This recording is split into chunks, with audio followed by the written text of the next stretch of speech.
안녕하세요. 하루 일과를 마치고 구독자분들께 제 사연을 들려드리고자 조용히 혼자만의 시간을 가져봅니다.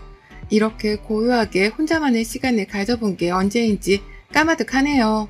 세상에서 가장 어려운 게 평범하게 사는 거라고 하죠. 그런데 살아보니 정말 그게 어렵더라고요. 저는 30대 중반 끝자락에 서 있고 아들 하나를 키우고 있는 애기 엄마입니다. 제 사연의 등장인물이 굉장히 많아요.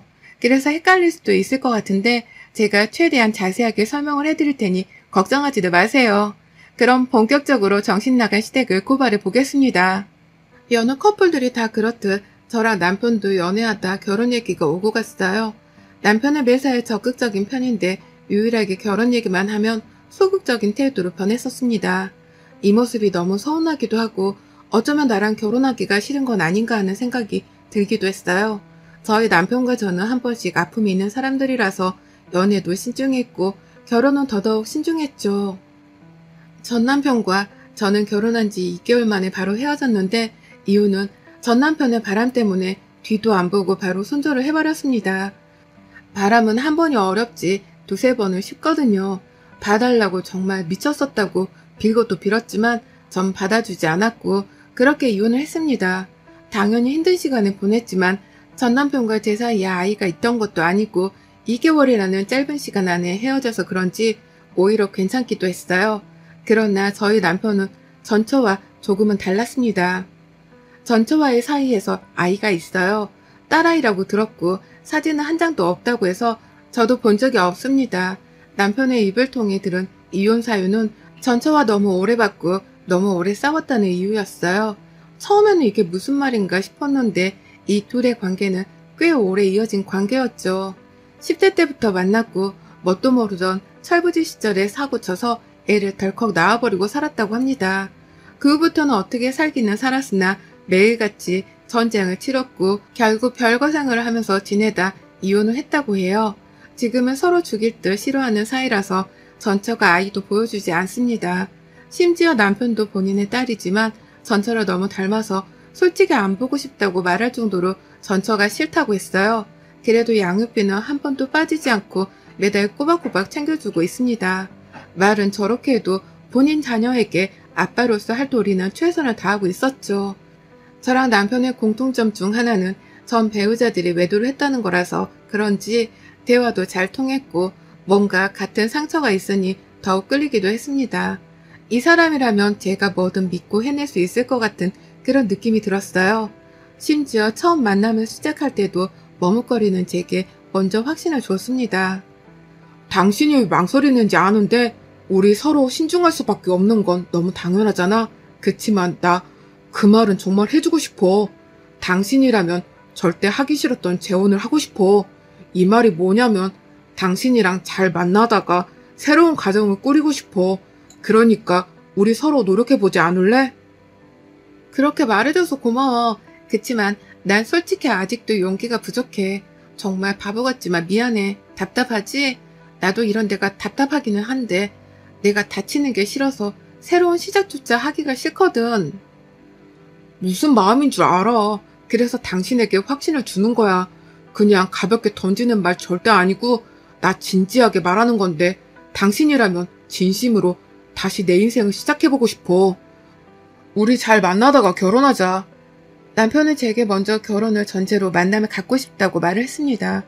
그 말을 들으니 단순히 연애만 대충 즐기다 끝내고 싶다는 게 아니구나 라는 확신이 들어서 남편과 연애를 시작한 거였죠. 그런데 막상 1년이 지나고 2년이 지나고 슬슬 결혼하자고 얘기를 하니 남편의 태도는 달라졌습니다.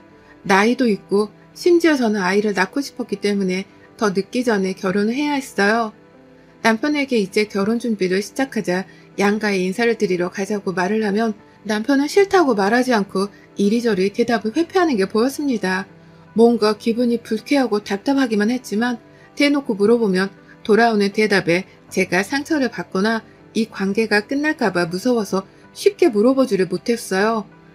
한마디로 어영부영 이 관계를 유지하고 있었던 거죠. 그렇게 관계를 유지하고 있는데 남편에게 결국 답답함을 견디지 못하고 말해버렸습니다. 당신 언제까지 대답을 회피할 거야? 결혼하기가 싫으면 싫다고 말을 해. 사람 바보 만들지 말고. 그게 무슨 소리야? 내가 언제 결혼하기야 싫다고 했어? 왜 멋대로 판단해? 그걸 꼭 말로 직접 싫어라고 해야지 알겠어? 당신 지금 하는 태도를 봐. 이런 식인데 내가 모르겠니? 내가 정말 바보로 보여? 그냥 말을 하라고 싫은 건지 그게 아니면 대체 왜 그러는 건지 말을 해. 답답해 죽겠으니까. 당신이랑 결혼을 할 거야. 하고 싶어. 그런데 결혼하고 우리 관계가 변할까봐 그게 무서워서 조금 망설였던 거지. 마음이 변한 건 아무것도 없어. 절대 그렇게 생각하지 마. 내가 당신을 얼마나 사랑하는데. 그런 생각이 있으면 나랑 상의를 해야지. 왜 혼자 생각을 하냐고 그럼. 나 정말 답답했고 당신이 헤어지고 싶어하는 줄 알고 얼마나 힘들었는 줄 알기나 해? 말도 안 돼. 내가 당신이랑 헤어지긴 왜 헤어져. 내가 못나서 그래. 미안해. 결혼하자. 준비하자 우리.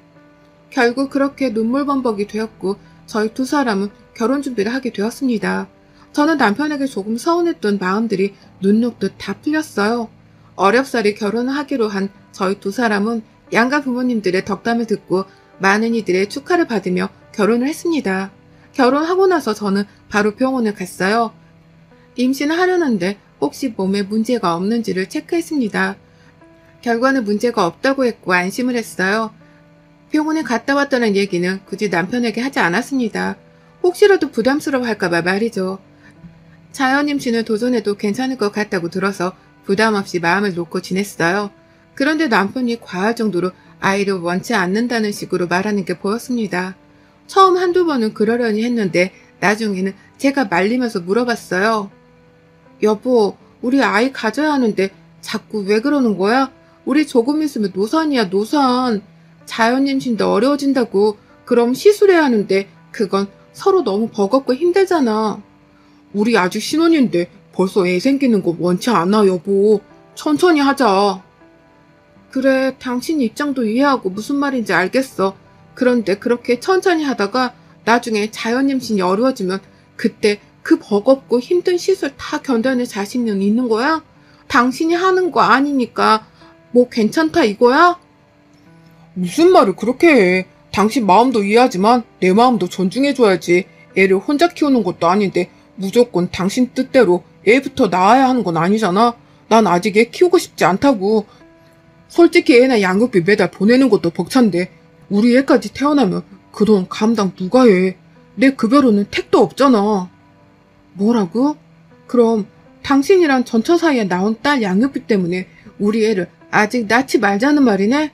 결국 진작에 그렇게 말을 하지. 왜 말을 빙빙 돌려서 했어? 이제야 이해가 되네. 더 이상 얘기하지 말자. 나도 이런 사람 붙잡고 애 낳고 싶은 마음 없으니까. 남편과 대화를 하는데 순간 너무 비참하더라고요. 제가 무슨 애 낳자고 구걸하는 느낌이 들었습니다. 분명 결혼 준비를 할 때만 해도 맞장구를 쳐줬거든요. 노산인 상태로 애를 낳으면 아이랑 저랑 둘 다 위험하다면서 서두르자고 본인 입으로 말해놓고 이제 와서 저런 태도를 보이니 얼마나 황당했겠습니까. 화장실 들어갈 때랑 나올 때 마음 다르다고는 하지만 남편의 이중적인 모습을 여러 번 목격하니 뭔가 신뢰가 떨어지고 있었습니다. 그리고 이 결혼에 대한 불안감이 찾아오고 있었죠. 남편만 문제였다면 조금 버틸만 했을 거예요. 그러나 위에 누나, 아래 여동생이 있는 남편이라 시댁은 제게 지옥이었습니다. 시부도 없이 시무와 형님, 그리고 신우, 이렇게 여자 셋이 모여서 저를 어떻게든 까내리려는 게 보였어요. 시무는 굉장히 무식한 편이라서 같이 어딘가를 가는 게 민망할 정도였어요. 가격이 다 정해져 있는 마트에 가서도 직원을 불러서 가격이 비싸다며 할인을 해달라고 난리를 치는 사람이었죠. 이봐, 이쪽으로 와봐요. 아니 무슨 애호박이 금이야? 2,000원이 넘어가면 사 먹으라는 거야, 말라는 거야? 이거 저쪽 마트는 지금 1,200원인가 그렇다던데 장난쳐 지금? 손님 상대로 등쳐먹는 것도 아니고 뭐야. 빨리 할인해줘. 안 그러면 가만 안 둬 이거. 아유, 요즘 물가가 미친듯이 올라서 저희도 어쩔 수가 없어요. 특히 애호박은 요즘 금호박이라고 불리잖아요. 저도 그래서 요즘 애호박 잘 못 사먹고 주키니 대신 먹는데 이걸로 드세요. 그리고 1,200원으로 팔 수가 없을 텐데 원가도 안 나와서. 뭐야? 내가 그럼 뭐 거짓말 한다는 거야? 여기 사장 나오라고 해. 다 뒤집어 버리기 전에. 아까부터 왜 이렇게 소리를 지르세요? 가격이 다 정해져 있는 게 마트인데 여기서 뭘 더 할인해드려요? 너 잘리고 싶어? 딱 봐도 애 딸린 애 엄마 같은데 애들 굶기고 싶냐고. 아니, 근데 이 할머니가 보자보자니까 말을 그냥 막 하시네. 내가 그만둘 때 그만두더라도 당신 같은 사람은 가만 안 둬. 2,000원 하는 애호박이 비싸서 못 사 먹으면 먹지를 말 것이지 왜 이 난리야, 어? 뭐야? 내가 지금 2,000원이 없어서 이 난리를 치겠어? 저는 결국 심호를 온몸으로 뜯어 말렸고 직원분께 죄송하다고 몇 번을 사과했는지 모르겠어요. 정말 부끄럽고 창피했는데 제가 심호를 말렸더니 오히려 제게 더 큰 소리를 쳤습니다. 본인은 왜 말리냐고. 잘못한 건 저 여자인데 왜 본인이 잘못한 것처럼 말리냐고 난리를 쳤고 결국 마트 책임자까지 나와서 한바탕 소란을 피우고 저희는 장도 못 본 채 나왔어요. 집 가는 길 내내 씩씩거리는 심호의 욕을 제가 대신 들어야 했고 상황이 이렇다 보니 심호랑 단둘이 어딜 가기가 싫었습니다. 쪽팔리고 창피하잖아요.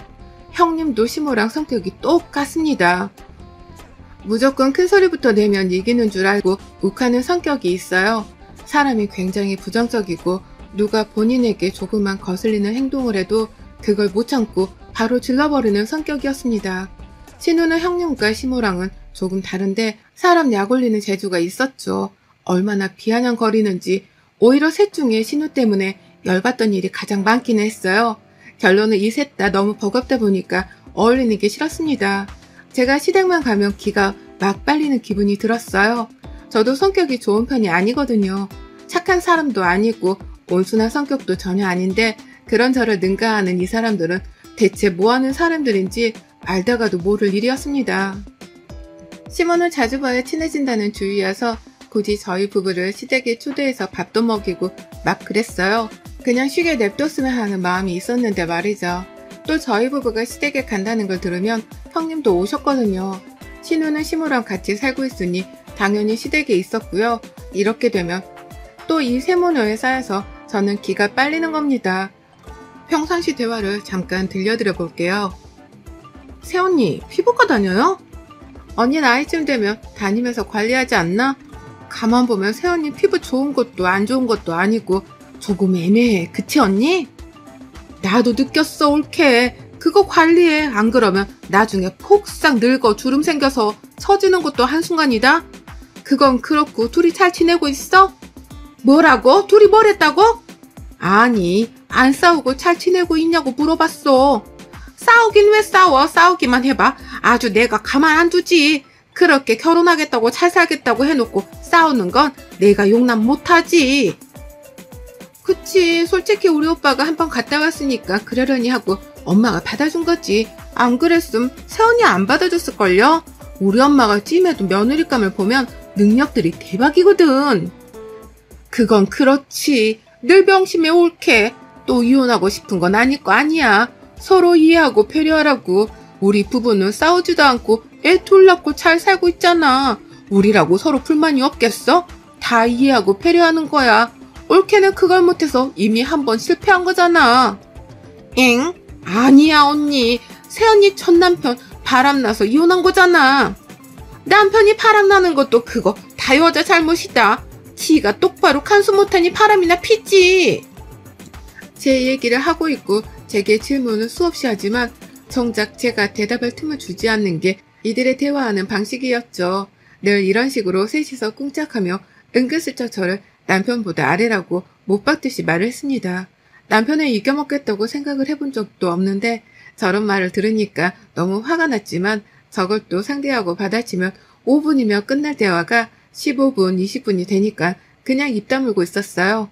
그래야 조금이라도 빨리 집에 돌아가니 말이죠. 시댁에서 밥을 먹고 오면 늘 소화제를 먹거나 구토를 했고 그런 모습을 보면서 남편은 처음에는 걱정을 했지만 나중에는 한숨을 쉬었습니다. 한숨 쉬는 남편을 무시하다가 어느 날은 너무 거슬리고 화가 나는 거예요. 그래서 제가 물어봤습니다. 당신 지금 나보고 한숨 왜 쉬는 건데 내가 체한 게 한숨 쉴 일이야? 맨날 집에만 갔다 오면 쾌쾌거리면서 토하는데 보기 좋겠냐? 불편하지? 당신도 알잖아. 시댁에서 나한테 어떻게 대하는지. 그 자리에서 그렇게 밥을 먹는데 그럼 밥이 목구멍으로 잘 넘어가고 소화가 되겠니? 당신이 우리 집 갔는데 우리 가족들이 그렇게 하면 아무렇지 않게 잘 먹을 수 있어? 그래 알겠다. 그 태도 뭐야 지금? 그만 좀 하자 지겹다. 정말 언제까지 그럴래? 솔직히 말해서 당신이 살갑게 안 하니까 가족들이 더 뭐라고 하는 거 아니겠냐? 내가 이런 말까지는 안 하려고 했는데 전처는 안 그랬어. 나한테는 나쁜 여자였어도 우리 가족들한테는 살가웠다고. 당신 미쳤니? 지금 나랑 전처를 비교하는 거야? 자꾸 비교가 되는 거 어쩌냐? 아유, 하던 거 마저 해라. 나는 나갔다 올게. 절대 해서는 안 될 말까지 내뱉고는 나가서 새벽이 다 돼서야 들어온 남편이었습니다.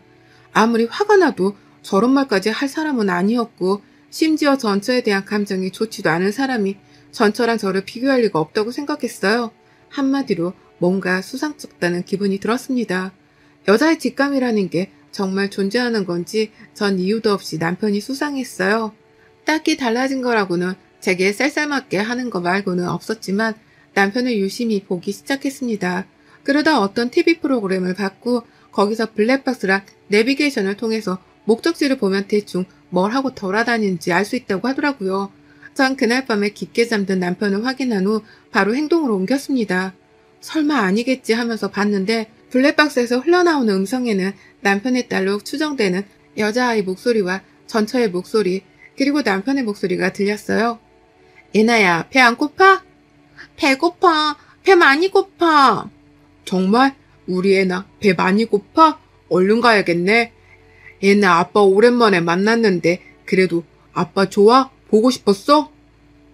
응, 보고 싶었지. 아빠가 나 까먹고 안 보러 오는 줄 알았어. 그럴 리가. 이제는 아빠가 자주 보러 갈게. 알겠지? 대화가 이게 끝이 아니었죠. 아이가 자는 건지 밖에 있는 건지 모르겠지만 전처와 둘이 나누는 대화도 있었습니다. 애나 아빠, 내가 살면서 당신한테 한 잘못들 반성 정말 많이 했어. 정말 미안했어. 그런데 우리 애나를 생각해서라도 다시 합치는 게 어때? 내가 잘할게. 너무 늦게 정신 차려서 미안해. 그래도 우리 인연이 보통 인연이 아니잖아. 10대 때부터 함께 했는데 우리가 어떻게 헤어지겠어, 응? 말도 안 돼. 이러지 마. 소라야. 나 재혼했고 내 와이프가 집에서 기다려. 얘네 보여준다고 해서 기쁜 마음으로 한 걸음에 온 거지. 너랑 뭘 어떻게 다시 해보려고 온 거는 아니야. 아니, 결국 준성이 너는 나한테 다시 올 수밖에 없어. 늘 그랬듯. 난 자신 있거든. 나는 예전처럼 너한테 질질 끌려다니는 바보가 아니야. 이제 더 이상 안 그럴 거고 이런 식이면 애나도 보러 안 올게. 처절하게 매달리는 전처를 완강하게 뿌리치며 딸과 전처를 그냥 내려놓고 와버리는 남편의 음성이 들렸어요. 그래서 더 이상 따로 묻지는 않았습니다.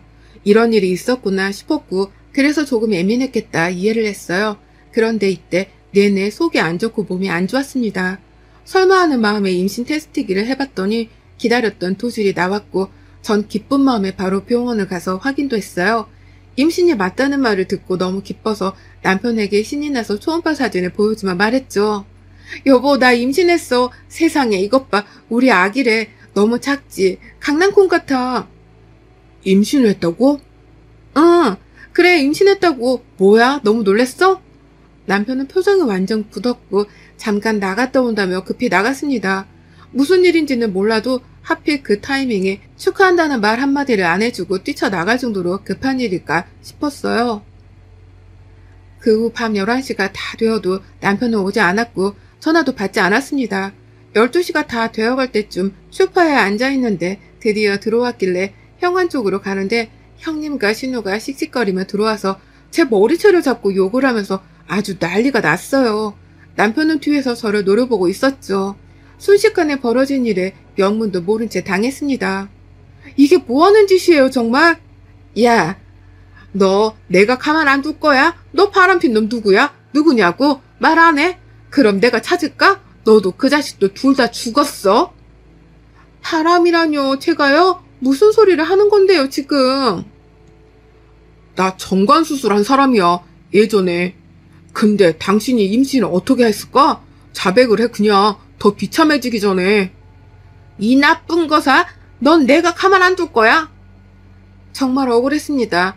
바람을 핀 적도 없는데 자꾸 제게 자백을 하라 했고 심지어 임신기간 내내 남편과 시댁것들과 싸우면서 지냈어요. 이혼을 하자고 해도 해주지도 않았습니다. 바람핀 상대를 찾아서 상간소송이 가능해져야 이혼을 해주겠다는 거죠. 바람을 핀 적이 없는데 어떻게 찾습니까?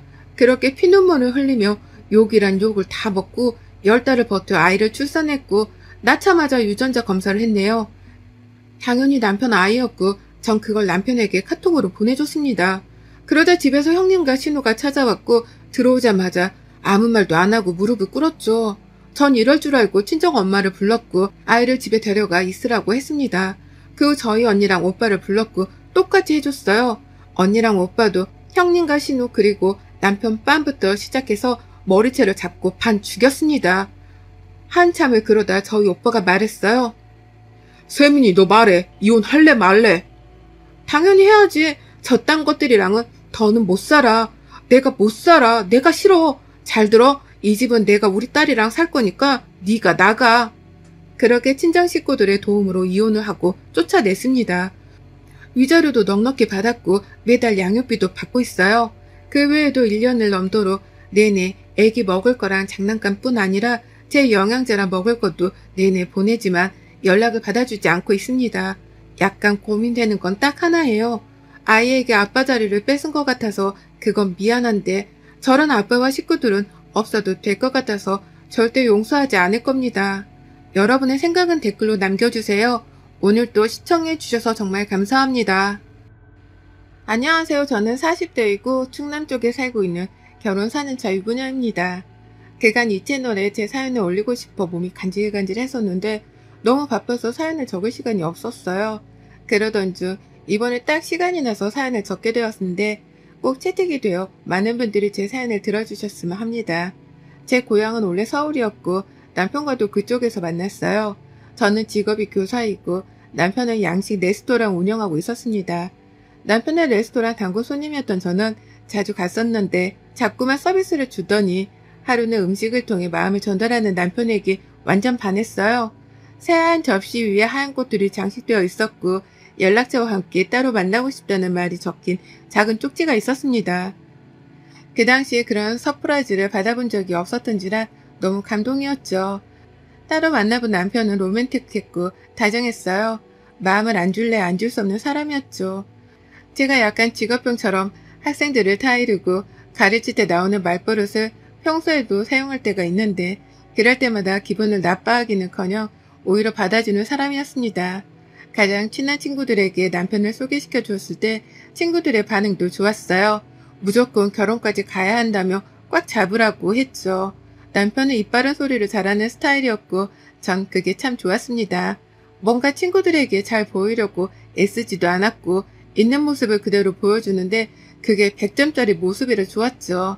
그런 모습을 본 친구들은 오히려 남편을 더 좋게 본 듯 했습니다. 가장 친한 친구들까지 남편에 대해서 좋게 말을 하면 제 나름대로도 이 사람은 무조건 잡아야겠다는 생각이 들잖아요. 그래서 저는 남편과 무조건 결혼을 해야겠다고 생각을 하며 연애를 했습니다. 그러던 중 저희에게 예상치 못한 일이 벌어졌어요. 남편이 운영하던 중이던 가게 중 하나였던 곳이 충남 쪽에 있었는데 그곳이 서울과 맞먹을 정도로 장사가 잘 되던 곳이었죠. 오래도록 믿고 의지하던 점장님께서 하루아침에 개인 사정이 있다며 그만두겠다고 했고 결국은 남편이 직접 나서서 가게를 운영해야 했습니다. 서울은 믿고 맡길 수 있는 직원분들이 많았지만 그곳은 그렇지 않았어요. 당장 사람을 구한다고 해도 쉽지가 않았고 그 가게를 포기하자니 서울보다 매출이 잘 나올 때가 많았기에 포기할 수는 없었죠. 저는 서울에 있는데 남편은 충남을 가야 했고 하루아침에 장거리 연애를 하게 된 저희는 생각이 많아졌습니다. 이때가 연애한 지가 한 2년쯤 되었을 때라 슬슬 결혼 준비를 하려고 했거든요.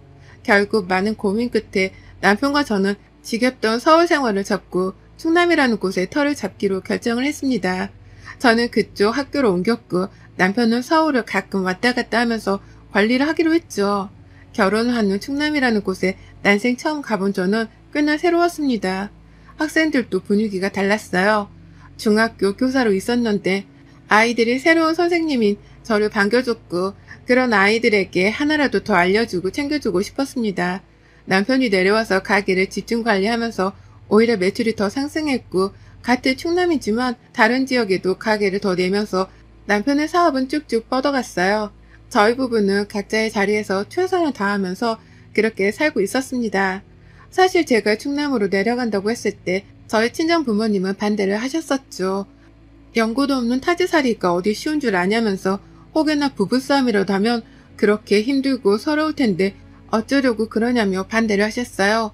그 마음이 어떤 마음인지는 알았지만 제가 서울에 살면서 느낀 게 하나 있었거든요. 어디라도 말하면 안 될 것 같아서 정확한 곳은 말하지 않겠습니다. 제가 있던 학교가 서울 쪽에서도 학구열이 굉장히 심했던 곳인데 그래서 그런지 학생들도 그 나이대 아이들 같지 않았고 학부모들 등살에 치여 참 힘든 일이 많았죠. 그뿐 아니라 서울이란 곳 자체가 너무 지겨웠어요. 쾌쾌한 매연에 복잡한 사람이 늘 많은 이곳이 싫었습니다. 한산하고 조용한 곳으로 떠나고 싶었는데 딱 결혼과 동시에 어쩌면 기회가 온 듯 했었죠. 그래서 전 좋았습니다. 물론 외로울 때도 있었고 심심할 때도 있었지만 그래서 그런가 남편이랑 더 데이트도 많이 했고 둘이 가장 친한 친구로 지냈던 것 같아요. 이렇게 잘 지내던 저희 부부의 결혼 생활을 방해하던 방해꾼은 시댁 식구들이었습니다. 저보다 3살 아래인 신우는 일찍 속도 위반으로 결혼을 해서 벌써 초동 자녀가 둘이나 있었어요. 심지어 연년생이었고 초동 형제이다 보니 그 에너지가 대단했죠. 시댁도 신우도 인천에 살고 있는데 시댁에 갈 일이 있으면 시조카들을 보게 되잖아요. 그럴 때마다 느끼는 게 정말 애들 에너지가 보통이 아니다였습니다. 그 나이대 남자애들이 다 그렇다고 생각하실 정도가 아니에요. 신우가 얘들을 굉장히 오냐오냐 키우는 편이고 또 본인이 볼 일이 있을 때마다 시모에게 자주 애들을 맡기는 편인데 시모는 더 오냐오냐 합니다. 상황이 이러니 애들은 어른 말 자체를 듣지 않아요. 한마디로 버릇이 없고 천방지축에 보고 있으면 한숨밖에 나오지 않았습니다. 한 번은 시댁에 가서 다 같이 외식을 했었어요. 전 시조카들이 이렇게 난리치는 성격인 걸 알기에 외식하면 무조건 룸으로 예약을 합니다.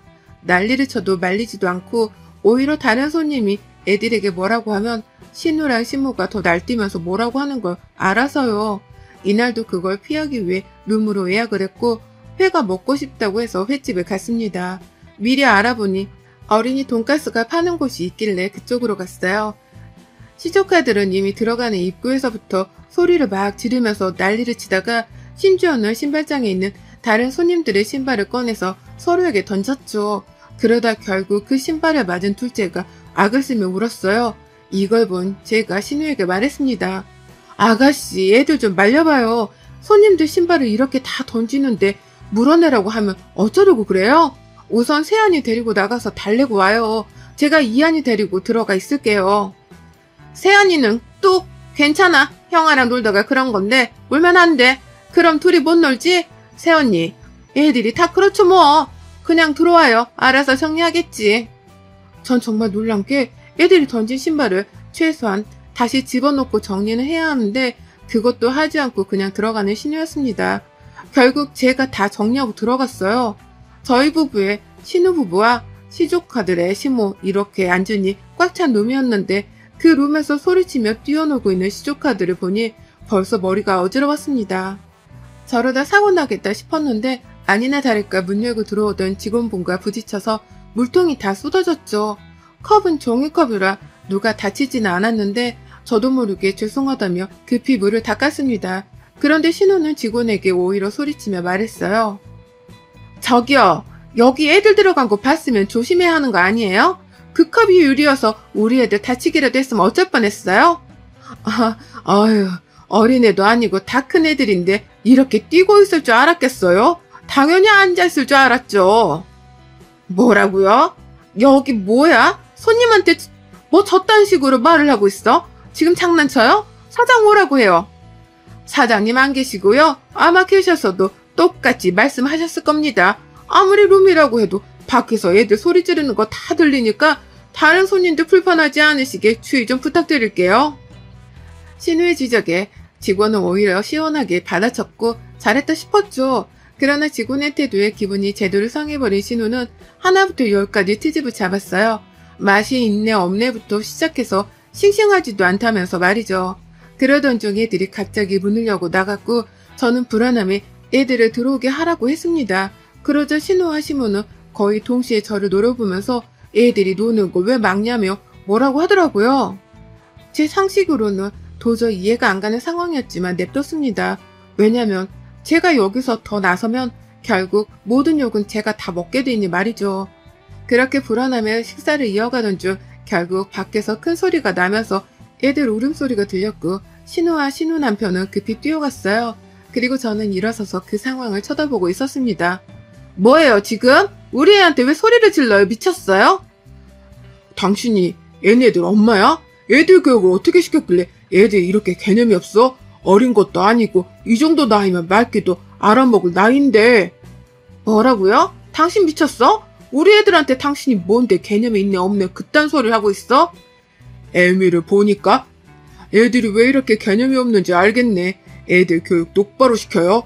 아줌마, 당신한테나 예쁜 네 새끼지 남한테는 시끄럽고 개념 없는 애라고 알겠어? 소리치고 난리치는 신우이를 뜯어 말렸고 회를 다 먹지도 않은 그 손님은 불쾌해서 더 이상 식사를 못하겠다고 했습니다. 그러나 식당에서는 당연히 저희 보고 나가달라고 했죠. 시모와 신우는 방방 뛰었지만 저는 남편에게 옆구리를 찔렀고 남편이 계산하고 제가 급히 짐을 챙겨서 거의 방 강제로 끌려 나왔습니다. 이런 적이 한두 번이 아니었어요. 얘기를 들어보면 다 애들 잘못이었죠. 저 횟집에서도 식사를 하고 있던 부부 테이블에 가서 애들이 야라고 반말을 하면서 물을 입에 물고 뱉는 신용을 하다 정말 뱉기도 했다고 합니다. 그래서 하지 말라고 좋게 경고를 몇 번이나 했는데 싫은데? 라고 약 올리듯 말하고 테이블 아래로 들어가서 꼬집고 뭐 그런 식으로 유치하고 개념 없는 행동을 하니 화가 나서 소리친 거죠. 어른들에게 반말하는 건 기본이고 또래 친구들을 괴롭히기도 했던 시조카들인데 신우랑 시모는 늘 감싸고 돌았어요. 제가 이래서 시댁에 가기 싫었습니다. 그리고 외식 가는 건 더더욱 싫었죠. 제게도 얼마나 말이 많고 힘들게 하는지 전 시조카들이 저런 식으로 행동하면 아예 대꾸를 해주지 않고 무시를 해요. 그러면 끝까지 약 올리고 괴롭히다 재미없다면서 안 하거든요. 제 자식들도 아니니까 교육에 관해 이래라 저래라 할 수는 없지만 최소한 남에게 피해를 주는 행동을 했을 때는 옳고 그름이 뭔지를 알려주는 게 부모의 역할인데 그런 거 전혀 하지 않았습니다. 제 성격상 자주 뵈야했다면 벌써 폭발하고야 말았을 건데 오히려 거리가 멀어서 자주 못 보니까 신우랑 크게 싸우지 않고 있었어요. 그리고 또 웃긴 건 신우는 한 번도 서울에 살아본 적이 없습니다. 인천에서 쭉 살았어요. 그런데 결혼 후 충남에 살고 있는 저를 약간 무시하며 말했습니다.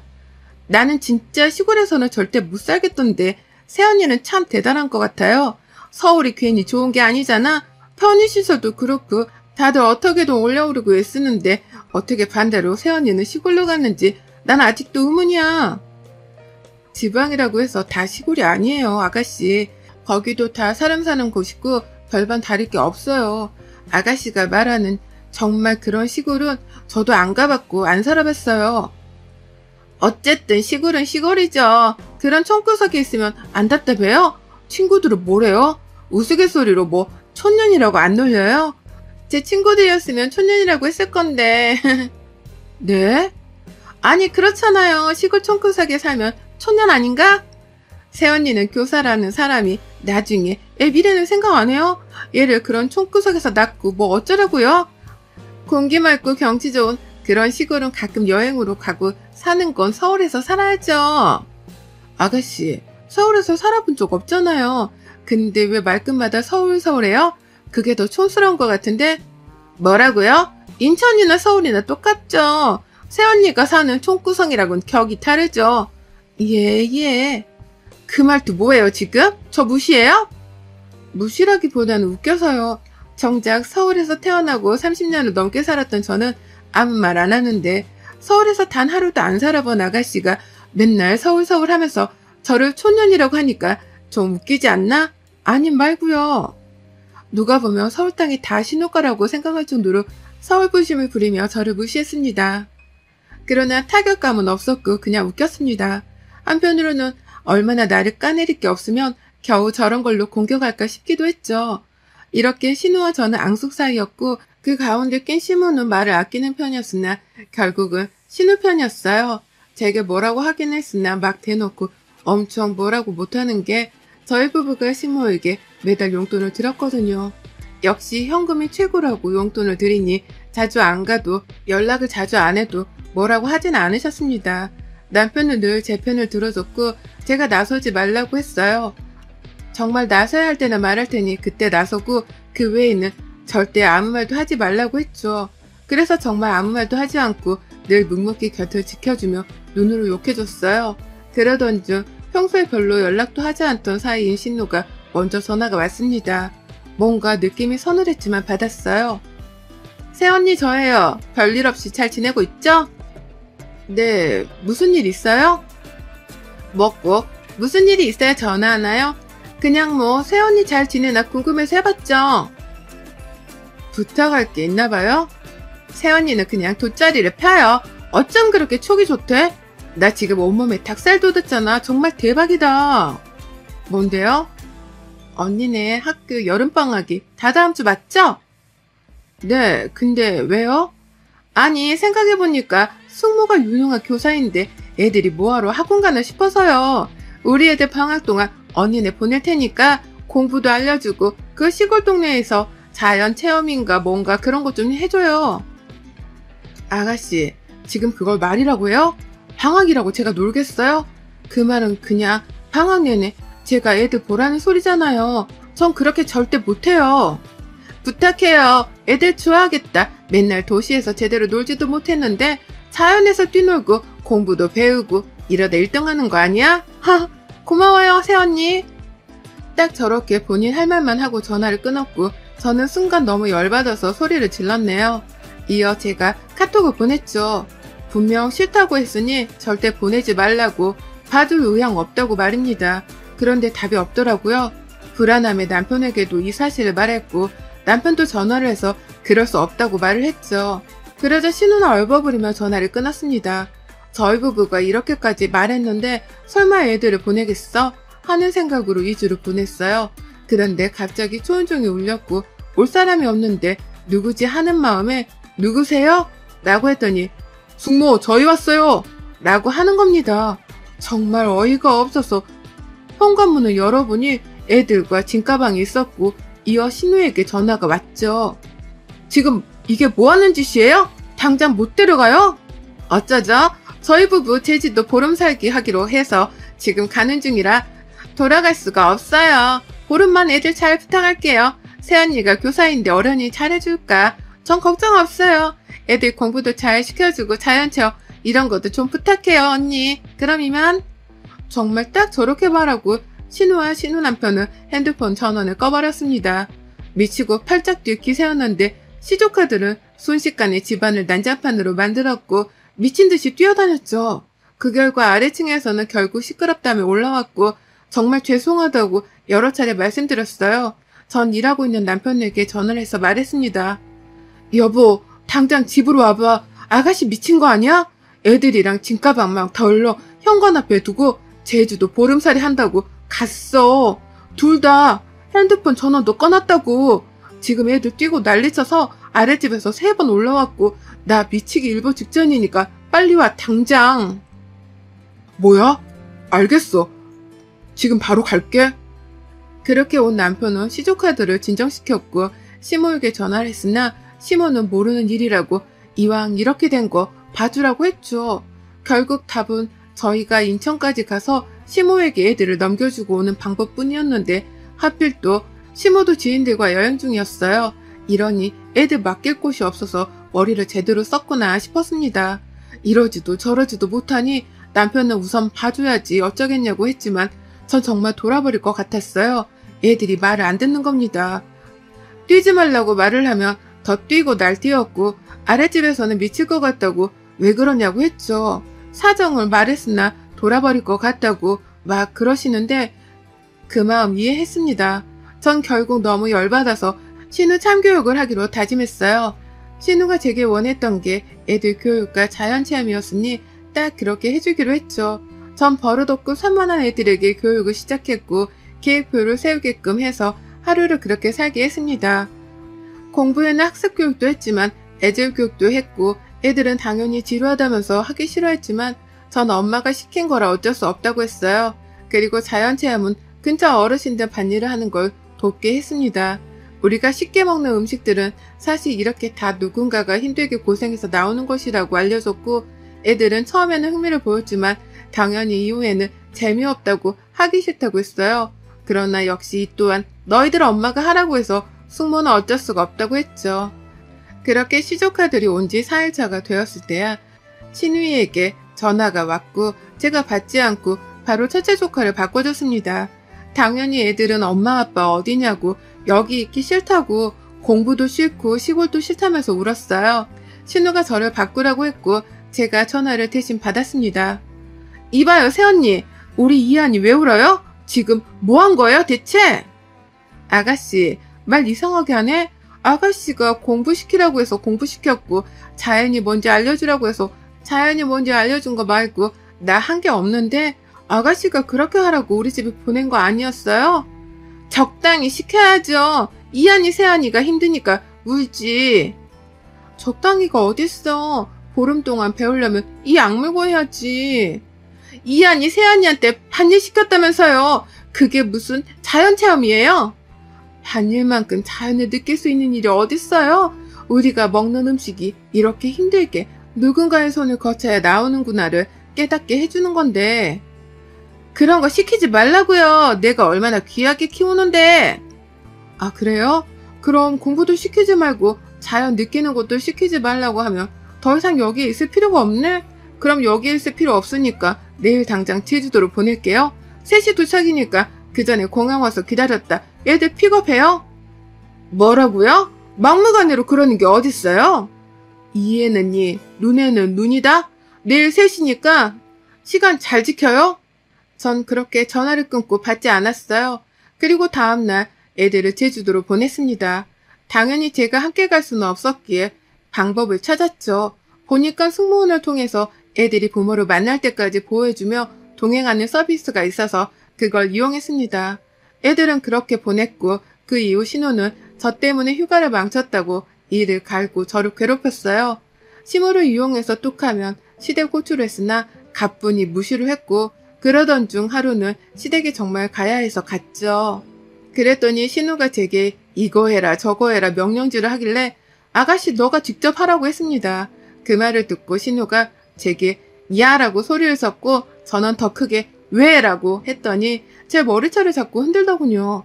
그래서 전 신우 정강이를 확 발로 차버리고 머리채를 확 쥐어뜯었고 힘으로 져버린 신우는 바닥에 주저앉아서 엉엉 울었습니다.